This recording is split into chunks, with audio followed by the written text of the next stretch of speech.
Hello, good morning. Ayan po, i-flex ko yung aking hopya. Ayan siya, Mariela hopya, ubi flavor, tsaka chocolate. Ito po pala ay Mariela hopya, 20 pieces per box ang laman. Snack, dessert, Filipino food, Pinoy food. Ang mga flavor po ay ube, chocolate, munggo, strawberry, baboy, tsaka langka. Ang brand niya po, Mariela po Siyempre, ayan.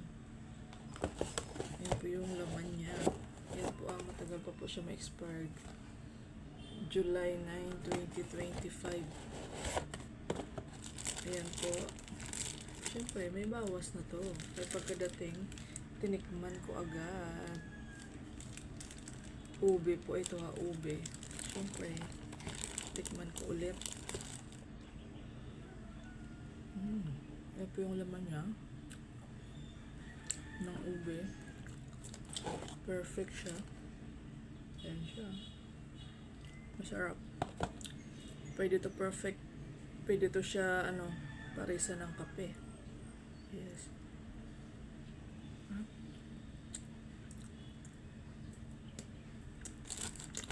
Tikman ko naman ang chocolate.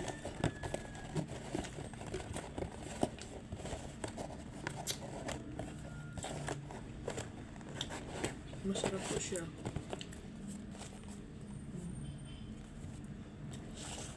Perfect na pang merienda tapos parisan mo ng kape. Ito naman yung chocolate. Ganun din po, same sila ng expiration date. 7/9/25. Siyempre, binuksan ko na din ito kanina. Tinikman ko na din ang isa. Ngayon, titikman ko ulit. Ang sarap. Yan siya.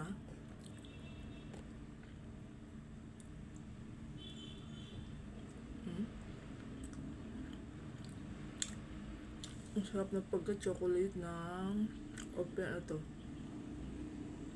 First time ko lang nakatikim nito Pero masarap siya. Sarap.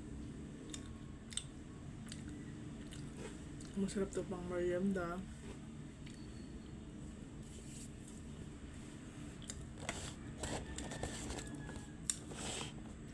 Ang brand niya po pala ay Mariela.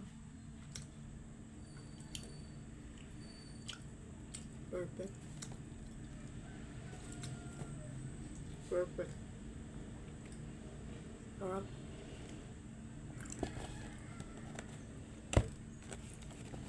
So, syempre, masatisfied yung cravings for the rightful snacks. Diba, perfect siya. Ayan po, sa naghahanap po ng hopya, masarap po siya. Ito yung aking check out, ube, tsaka chocolate.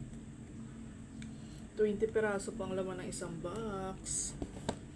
20 piraso. Kaya sa mga gusto mag-check out po, ayan. Sa gusto po mag-check out, ilagay ko yung link sa yellow basket. Approve. Masarap po siya mga ami. Sa gusto mag-check out po, masarap po siya. Try nyo na din. Ilagay ko yung link sa yellow basket. Bye-bye. Thank you.